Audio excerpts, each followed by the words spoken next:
berdua dari kelas 11 akan menampilkan drama yang berjudul Gadis Pantai karya Pramudia Anantatur. Namun sebelum itu, izinkan kami untuk memperkenalkan diri terlebih dahulu. Perkenalkan, nama saya Alvano Juliamini dengan nomor presensi 5, berperan sebagai bapak. Di samping saya Alta Punisa Juniarti dari nomor presensi 6 sebagai kepala kampung. Perkenalkan saya Husna Jatunaja dari nomor presensi 17 memiliki peran sebagai gadis pantai. Saya Mardano Pratama dari nomor presensi 1 berperan sebagai Bendoro. Saya Herin Nurajinaya dari presensi 16 berperan sebagai Agus Muhammad. Saya Farah Fiona Noelani berperan sebagai Mbok dan juga Mas Ayu. Saya Aisyah Alta Punisa dari presensi 4 berperan sebagai Emak. Saya Julia Disagitawati dari presensi 18 berperan sebagai Mardina.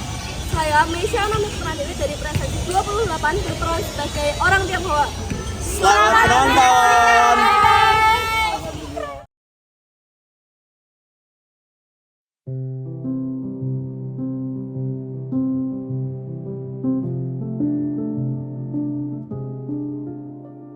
Jalan yang jauh, jangan lupa pulang. Pesan-pesan yang selalu saja terngiang. Ku terbang jauh, kepak tak berbilang. Lewati awan dan angkasa tak berbayang.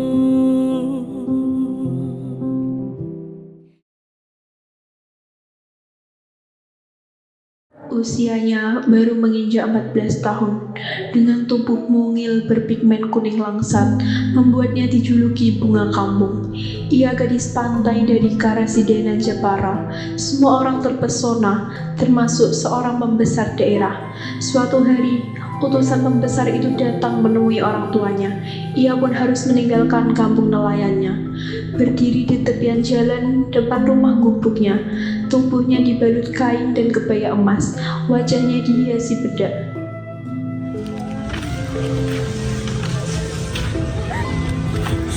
Cup Nduk, kini engkau jadi istri pembesar. Aku tak mau. Kini engkau tak perlu menjahit jala dan jaring kembali, tak perlu berlarian mengangkat jemuran ikan lagi, tak perlu berkeringat dan tinggal di gubuk lagi, Nduk. Dua dokar yang ditumpangi anggota keluarganya, beserta beberapa pesalin dan kue-kue khas kampungnya pun tiba. Kau bisa diam tidak? Sudah Pak, biarkan. Diriku ingin kau bahagia, Nduk. Lihatlah pakaianmu. Diriku dari kecil sampai tua ini belum pernah mengenakan pakaian seperti ini. Ambillah, Mak. Aku pun tak mau. Aku relakan hidupku untuk menarik jala, dan kau sekarang tidak mau mengenakannya. Anak gak tahu diuntung. Nduk, engkau sangat beruntung, Nduk. Entah gaji keberapa yang telah ia tunaikan dan Al-Quran keberapa yang telah ia hatamkan. Perempuan pun menentukan baik buruknya laki-laki. Emangnya dia siapa sih, Mak? Yang tahu pria yang baik itu hanya Abang. Andai Abang di sini, pasti dia membela. Dia seorang pembesar, Nduk. Dia adalah Bendoro Bupati. Lagi pula, apakah pria ini mau menghidupi keluarga seorang istrinya layaknya kantong?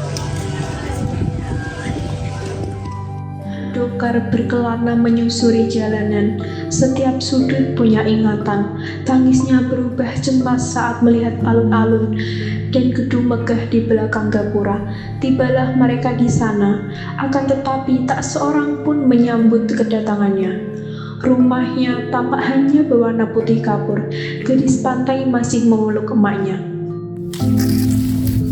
Permisi. Mau apa? Gimana Bendoro? Baru beradu. Kami baru datang dari kampung, hendak menghadapnya. Mereka memasuki ruangan dan ditinggalkan oleh para bujang. Sang gadis melupakan tangisnya, dan di sela keheningan, seorang bujang wanita masuk membawa air teh manis sambil menggendong bayi di punggungnya. Silakan minum. Silakan. Bendoro belum bangun. Nanti jam 5. Sunyi benar di sini. Jangan keras-keras. Di sini bukan kampung. Itu anak siapa? Anak majikanku, anak Bendoro. Kemana emaknya? Dia tak beremak, anak priai beribu. Gimana ibunya? Pulang kampung. Kapan ia kembali? Tak akan kembali. Lagi pula ia diceraikan. Mengapa diceraikan? Kapan? Entahlah, bukan urusanku. Kapan? 2 tahun yang lalu tak pernah melihat ibunya. Jadi, Jangan keras-keras, yang boleh berisik hanyalah tokoh pembesar. Pun berjalan keluar dari ruang tamu. Mereka hanya saling menatap. Gadis pantai hanya menatap kosong gelas tehnya. Gus, lekas mandi, Bendoro Guru datang. Silakan minum. Anak siapa tadi? Agus. Putra Bendoro. Iya. Di mana ibunya? Pulang balik kampung. Kapan kembali? Takkan kembali. Kan masih bayi ini. Iya. kalau begitu anak itu pasti sebagus anak ini. Tidak, anak ini beda rahim. Ketukan keras dengan suara lantang pria dewasa pun menggema. Mbak. Saya Bendoro Guru, Agus Rahmat sedang mandi. Silahkan Bendoro. Selepas mandi, Agus Rahmat keluar dan berbicara dengan Bendoro dengan bahasa asing. Hampir seperempat jam, mereka telah berbicara. Bendoro sudah bangun. Mengapa kau tak dibangunkan? Selamat. Ucapkan selamat, sudah. Selamat. Setengah jam berlalu, keadaannya begitu tegang. Begitu pula gadis pantai yang tampak seperti tikus habis kecebur dalam air gula. Celaka. Kau tak pernah bilang gadismu itu sudah haid atau belum? Sudah kan? Sudah, Kak. Sudah. Sudah gitu Bu. Nah, kewajibanku sudah selesai. Kalian kuserahkan pada Bendoro. Sekarang aku pulang. Baik-baik ya kalian di sini. Beberapa hari ini, emak dan bapakmu sudah kawani kau. Sesudah itu, kau tinggal di sini menjadi nyonya besar, menguasai semuanya. Jadi kamu mau pergi sekarang? Lantas, apalagi tugasku? Jangan bodoh. Kau mesti belajar menjadi mertua pembesar. Ajari anakmu dalam beberapa hari ini. Mengerti? Kala Kambung pergi, Mbok membawa orang tua dan gadis pantai ke ruangan lain. Ia takut dan cemas, termangu, lalu berjalan menuju suatu ruangan.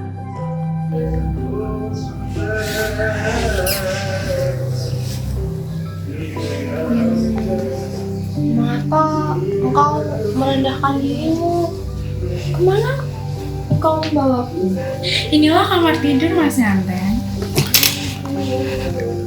Apa ini? Minyak wangi Mas Nganten. Mas Nganten? Siapa yang kau sebut Mas Nganten? Hahaha, pada Mas Nganten tidak boleh sebut diri saya. Mengapa? Bagusnya. Semua ini buat Mas Nganten. Buat aku. Mari Mas Nganten ganti pakaian ini. Apa semua ini? Mana Emak? Di kamar dapur. Antarkan aku kepadanya, Mbak. Tidak layak bagi wanita utama sebelum Bendoro mengizinkan. Gadis pantai dimandikan dan didandani sampai pangling saat bercermin. Mbok berkata, Bendoro akan datang. Malam larut, suara mengaji terdengar. 2 jam kemudian, langkah selop mendekat. Bendoro masuk, tinggi kuning langsat, berkopiah, berbaju teluk berlanga. Gadis pantai tertidur lelap. Ia meraba tangan gadis pantai yang kasar. Demikianlah hidupnya berubah. Setiap subuh bangun, ambil wudhu, diajari sholat yang tak pernah ia lakukan. Pagi menyiapkan sarapan untuk Bendoro, sore kembali ke khalwat, hingga tiba saatnya emak dan bapak harus pergi. Selepas menyarap bersama Bendoro, rasanya ingin makan lagi. Melihat Bendoro hanya makan sedikit, rasanya tidak etis jika melakukannya. Emak kembali ke ruangannya. Mak, ini Mas Ngepen. Mak, balik pulang. Mas Nganten harus tetap ingat, Mak. Wanita utama harus berhati teguh. Iya mbok, diam mbok. Tetap utamakan diri, kurang patut. Aku tak suka di sini, Mak. Segalanya harus dipelajari mbok. Lama-kelamaan dirimu pasti akan suka. Mak, mari pulang. Apa lo bilang? Jika wanita utama suka Bendoro, Mas Nganten bisa usir bapak dari sini. Selamat dulu. Pangestu Bapak. Lebih baik kami pergi dari sini saja. Terima kasih mbok sudah menerima anak kami. Pantai merindukan emaknya dan ingin pulang, tapi Mbok melarang karena itu tak layak bagi wanita utama. Tugasnya hanya mengabdi pada Bendoro dan memerintah para sahaya. Setiap malam, Mbok mendongeng hingga ia menjadi sabar. Bendoro lalu pergi lama, dan gadis pantai mulai belajar bahasa Belanda. Ia tahu Bendoro punya penyakit yang tidak bisa disembuhkan. Perlahan ia mengerti bahwa dirinya sahaya yang patuh pada Bendoro. Tanpa tawariang, 2 tahun kemudian, Mbok dipecat karena mencuri uang untuk keluarganya, digantikan Martinah dari Demak. Sore hari itu, gadis pantai merasa tak nyaman dengan kehadiran Martinah. Akhirnya ia tiduran di ranjangnya. Martinah masuk ke kamarnya dan duduk di kursi tanpa permisi. Ah, ini kamar Mas Nganten itu ya, kamar wanita utama itu. Bagus juga, tidak jauh beda dengan kamarku yang ada di Demak ya. Mardina, ngapain kamu di sini? Apa yang kamu lakukan? Mbok sekalipun tidak pernah duduk di sini. Haha, Mbok itu cuma orang kampungan. Dia tidak tahu apapun. Sedangkan saya adalah keturunan dari keluarga bangsawan Demak. Aku lebih tahu yang mana yang pantas dan yang mana tidak. Kamu pasti ketakutan ya. Padahal aku cuma mau ngobrol santai saja. Kau ini tidak sopan. Kau hanya seorang sahaya. Tapi kau bersikap seorang wanita utama di sini. Sahaya, bilang saja kalau kau mau. Ingat ya, Mas Nganten, darahku yang mengalir di tubuhku ini lebih dekat dengan darah Bendoro daripada darahmu kampungan yang seperti itu. Lihat saja, berapa lama kamu ada di posisi ini. Gadis pantai langsung menghampiri Martinah. Bangun kau Martinah, akulah wanita utama di sini. Jadi tidak terserah padamu semata. Bangun, keluar, dan jangan masuk lagi. Tidak bisa, orang kampungan mengusir anak priayi. Tidak bisa, tidak mungkin. Martinah datang membawa surat untuk gadis pantai. Sejak awal kehadiran Martinah terasa seperti badai yang tinggal menunggu waktu. Gadis pantai bertekad berbicara langsung dengan Bendoro, mencurahkan gundahnya dan meminta penjelasan tentang Martinah serta dirinya sendiri. Beberapa malam ia tak tidur menunggu suaminya. 15 hari setelah pembicaraannya dengan Martinah, Bendoro akhirnya mendatangi kamarnya. Kau sakit, Mas Nganten? Tidak, Bendoro. Wajahmu pucat sekali. Apa benar kau tidak sakit? Saya Bendoro. Aku tahu ada yang mau kau bicarakan. Bicaralah. Bendoro, Ya, mengapa Mbak Dina dikirim kemarin? hanya untuk membantu. Mengapa kau tidak suka? Siapa dia? Kemenangan jauh, Mas Nganten. Bendoro. Ya, Oh, tidak. Ampuni saya. aku tak mengerti. Ampuni saya. Bolehkah saya mengungkapkan sesuatu, tapi jangan melukai saya. Iya Mas Andri. Saya hanya ingin melihat orang tua saya, Bendoro. Boleh. Mau kapan kau menjemputnya? Jika diizinkan, besok, Bendoro. Baiklah. Tapi Martina ikut kepadamu. Ampun, saya jangan. Apa yang sudah Martina perbuat kepadamu? Tidak, Bendoro. Saya hanya ingin pergi seorang diri. Dengan siapa kau pergi? Siapa saja, asalkan dengan Martina. Kau tak boleh pergi sendirian. Saya, Bendoro. Kau ini milikku. Aku yang berhak mengatur apa yang boleh kau perbuat dan kau tak boleh perbuat. Jangan sampai kehormatan orang kepadaku menurun. Namun, kau belum siap. Apa yang harus dipersiapkan? 20 meter kain dan beberapa sembako. Besok, kau bisa beli di pasar. Saya, Bendoro. Surat itu membawa gadis pantai pulang ke tanah kelahirannya. Letih dan mendengar deburan ombak sepanjang jalan. Di penghujung perjalanan, ia sadar dirinya hanya istri percobaan Bendoro. Ia pun menganggap semua itu angin lalu. Hanya kerinduan pada kampung yang ia pikirkan. Kini, ia telah menginjakkan kaki di tanah kelahirannya. Obor dan lampu menerangi malam. Orang-orang bermunculan menyambut, tapi gadis pantai hanya melihat satu sosok di antara kerumunan itu.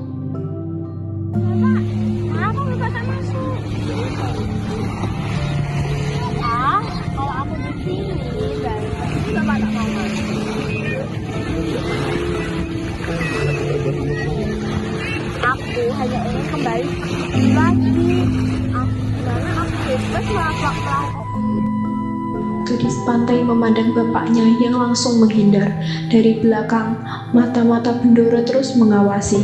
Dengan ragu, ia berjalan lambat ditemani bapak dan Martina menemui emak. Benar, kampung ini bukan lagi kampungnya dulu. Lama kau tak nampak, kau sudah banyak berubah. Pakaian dan parasmu sungguh lebih menawan. Mak dan bapak tak pernah mengharapkan kepulanganku. Terlalu. Apakah kami memanggil istri Kak Bendoro? Tak mungkin kami meminta pada seorang pembesar. Ampun mak, ampun. Perkataan ini sangat wajar. Namun, mengapa mak menyambutku dengan tangis yang penuh? Apa sehatnya air mata untuk anak sendiri, walaupun dia orang dari Bendoro? Apakah mak tak suka aku pulang? Apa kepulanganmu ini hanya karena murkanya sang Bendoro? Bendoro memberi izin padamu. Tapi mak, aku datang tak sembarangan. Waktu telah mengizinkanku untuk pulang. Bahkan dia menitipkanku hal-hal untuk kalian semua. Malam itu, kampung nelayan bergembira. Gadis pantai ingin membantu memasak, tapi emak dan warga melarangnya karena ia kini istri Bendoro. Paginya, ia merasa sesak dengan sikap orang-orang yang menjaga jarak. Ia minta diajak bapaknya ke pantai, tapi ditolak karena tak pantas. Ia kecewa, merasa bukan lagi anak kampung nelayan itu. Setelah gadis pantai merasa lelah, warga memanggil Mak Pin untuk memijatnya. Tiba-tiba, gadis pantai merasa takut, wajahnya kecut. Ternyata, Mak Pin ialah seorang bajak laut lelaki yang menyaruh menjadi wanita paruh bayat, tukang pijat bisu. Semua mata tertuju pada perhiasan gadis pantai, lalu menunduk kecewa. Gadis pantai sadar ia bukan lagi penduduk kampung, tangannya yang bergetar digandeng seseorang. Kau dari Demak, kenapa mau melonco? Waktu mau bisa fokusnya, aku sudah malah merintah. Mendadak kau bisu, kamu ini. Hei pelonco, aku yang telah selamatkan kampung ini dari bajak. Namamu Margipun. Maksud saya tak boleh tahu soal ini. Dek, Nabi telah bilang banyak di tengah lautan. Terus apa yang harus kita perbuat sekarang? Baik. Nanti kau kata, kalau kau masih di sini, belum semua perhiasanmu ke laut. Ini dari Bendoro. Semuanya emang dari Bendoro. Dia tak punya apa-apa. Kembalikan saja semua kepadanya. Suasana mereda, kepala kampung berjalan di pantai. Warga memanggil Dul untuk rembukan, tapi pendongeng itu malah makin keras membunyikan rebananya. Hari itu terasa cepat, dan kehebohan tadi belum reda. Kampung nelayan kembali ramai saat Martinah datang membawa surat dari Bendoro. Diiringi beberapa pengawal, ia masuk ke rumah gadis pantai. Isi surat itu ialah gadis pantai harus segera kembali malam ini. Kalau Bendoro perintahkan pulang, itu berarti pulang. Ya, sekarang anakku harus ke kota sekarang. Suasana tenang itu tak berlangsung lama. Mendadak kentongan bambu berbunyi keras. Terdengar seruan, "Bajak laut, selamatkanlah diri kalian sendiri." Ternyata itu rencana bapak untuk menggagalkan pengawal keji yang hendak membunuh anaknya. Bajak laut, selamatkan diri kalian. Ada apa? Alasannya tidak diketahui. Mereka hanya menjalankan perintah dari Demak. Yesus boleh dengan merdeka. Ayo kabur. Hari-hari terasa panjang, orang-orang tak sempat terlelap, serta sarafnya terus tegang. Minyak tanah habis, gadis pantai dan Martinah kembali. Wajah Martinah berubah, badannya mulai bergetar ketakutan. Ampun, saya tahu saya bersalah. Berapapun biayanya akan kuganti. Aku tak perlu ampunmu. Sekarang beritahu dari mana ini uangnya. Bendoro janjikan kepada aku menjadi istri kelimanya dan putrinya menjadi istri Bendoro. Berikan dia kepada Dul Gendeng itu agar dia punya istri. Rumah gadis pantai ramai lagi. Kedua orang kusir datang dan kepala kampung membawa sarapan pagi sambil cerita. Pemuda Timin muncul untuk melapor tentang tugas semalam. Luar biasa. Apa yang luar biasa? Luar biasa. Dul Gendeng itu tanpa rebelnya dia bisa tersenyum dan tertawa. Dia orangnya waras, bisa ngobrol dan mencubit dagu. Artinya, sekarang dia berjalan-jalan di pantai. Baguslah, biar mereka merasakan hal dua itu. Di bawah sinar jingga, gadis pantai menemui Martinah dan Dul berjalan bersama. Terlihat pancaran bahagia dari mata keduanya dan tak ada penyesalan.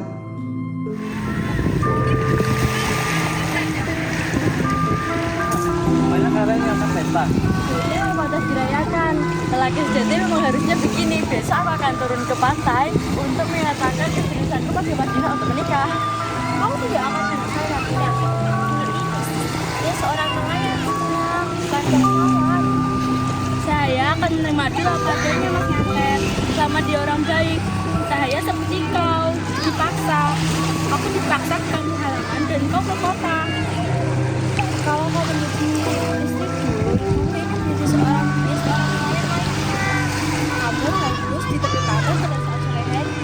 Dan pada saat dia pergi melaut, saya Mas Nganter. Akhirnya, Dul memberistri Martinah, gadis kota itu.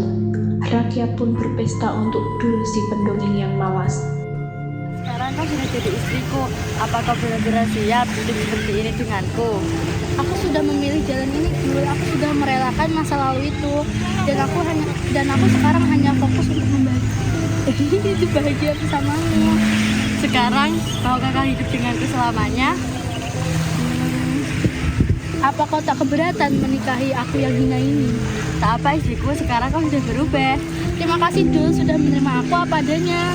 Kita mulai dari awal lagi ya sayang.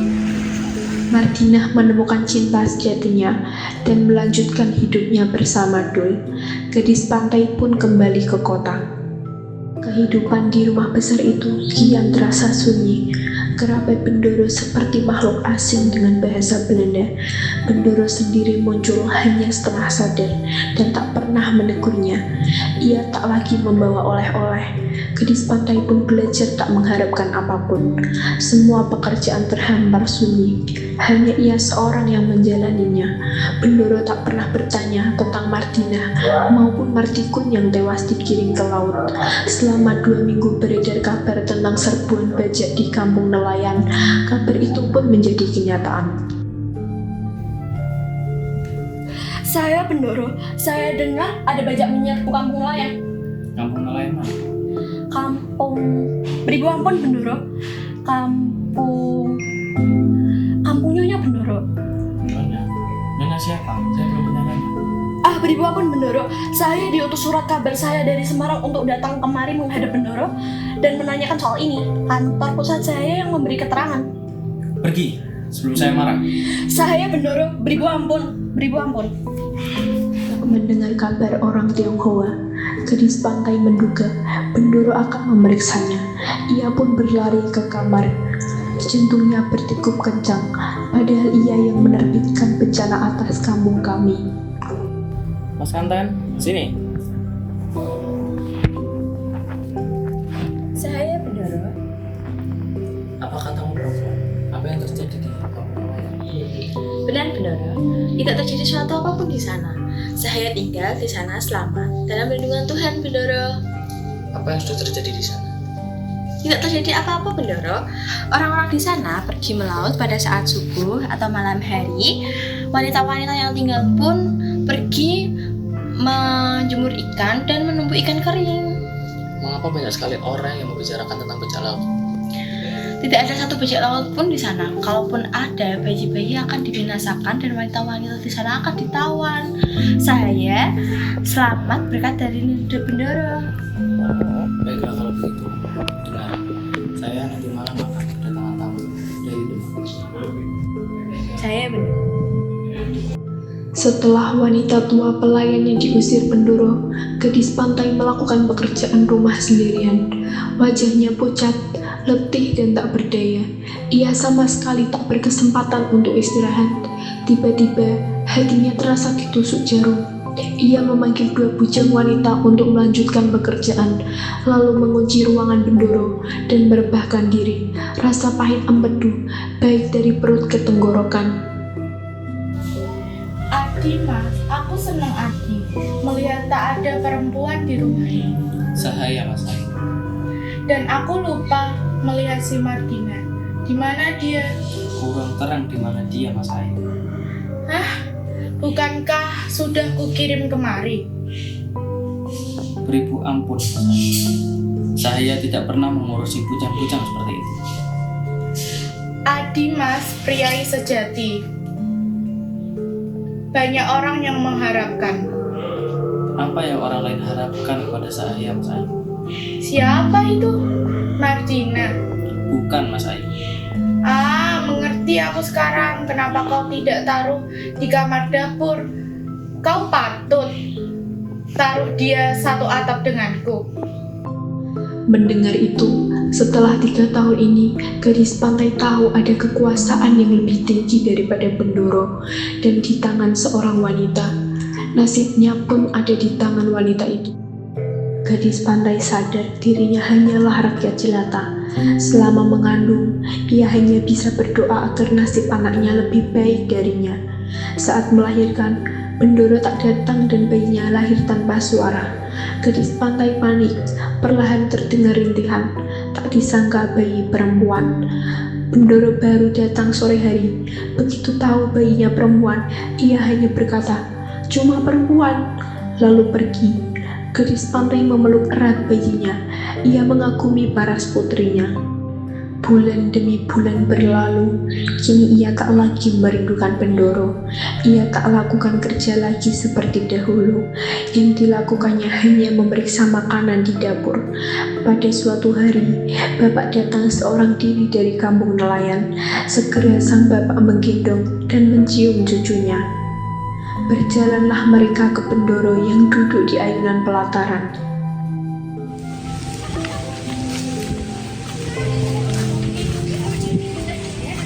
Seribu ampun Bendoro, saya dengar tuanku telah ceraikan Sahaya. Apa? Kau tidak suka? Sahaya cuma seorang budak yang jalani perintah Bendoro.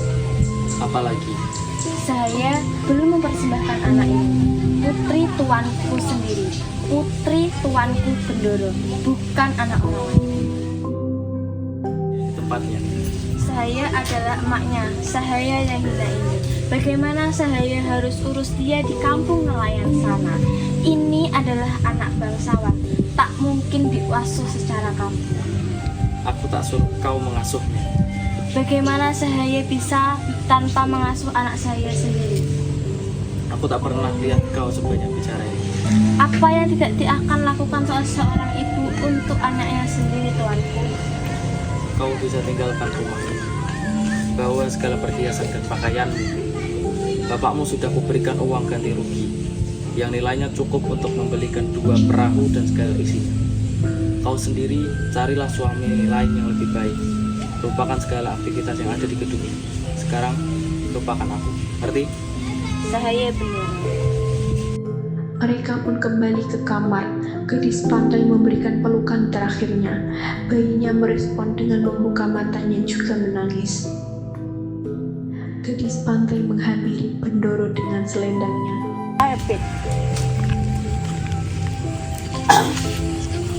Seribu ampun, Bendoro. 1000 ampun. Sahaya datang menyerahkan anak Sahaya, Bendoro. Anak Sahaya sendiri, bukan anak orang lain. Terimalah dia, Bendoro. Letakkan dia di ranjang. Kau tak dengar perintahku tadi? Sahaya ini emaknya. Kalau Bapak Pedang pun tak mau, apa pula merawatnya. Izinkan saya bawa anak ini pulang ke kampung. Tinggalkan anak ini. Tahan dia.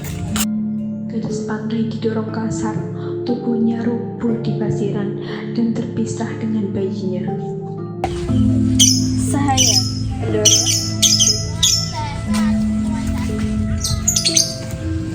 Sahaya, Bendoro. Lantas, kemanakah anak ini bisa pergi? Kemana saja, asal tidak di bumi kota itu. Sahaya, Bendoro. Lantas tuanku, bagaimana dengan nasib anak ini? Bayi itu jangan kau pikirkan. Masih banyak orang yang bisa merawatnya. Mestikah Sahaya pergi tanpa anak Sahaya sendiri? Dan apakah Sahaya tidak boleh kembali ke kota untuk melihatnya? Lupakan anak, lupakan bahwa kau pernah mempunyai bayi. Sekarang pergilah. Tanpa anak ini, perhiasan dan pesangon ini tanpa ada artinya. Kalau begitu, kau boleh memberikan semuanya untuk hidup. Sahaya, Bendoro. Mereka pun menaiki dokar. Sepanjang jalan, Bapak berbisik menghibur. Tapi, gadis pantai tetap diliputi duka. Ketika dokar sampai di ujung jalan, ia menolak pulang ke kampung. Ia meminta ampun, lalu mengambil beberapa uang perak dari kantong bapaknya, merebut cemeti, dan melencut kudanya. Dokar pun berlari kencang meninggalkan bapaknya yang termangu. Setelah itu, sering orang melihat sebuah dokar berhenti di depan pintu pekarangan depan Bendoro, dan sebuah wajah mengintip dari jendela dokar. Lewat sebulan, tak pernah ada lagi dokar berhenti, apalagi wajah yang mengintip.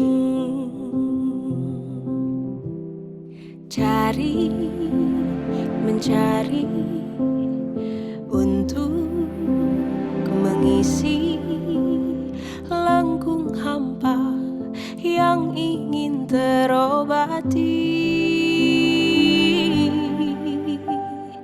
Teruslah jalan,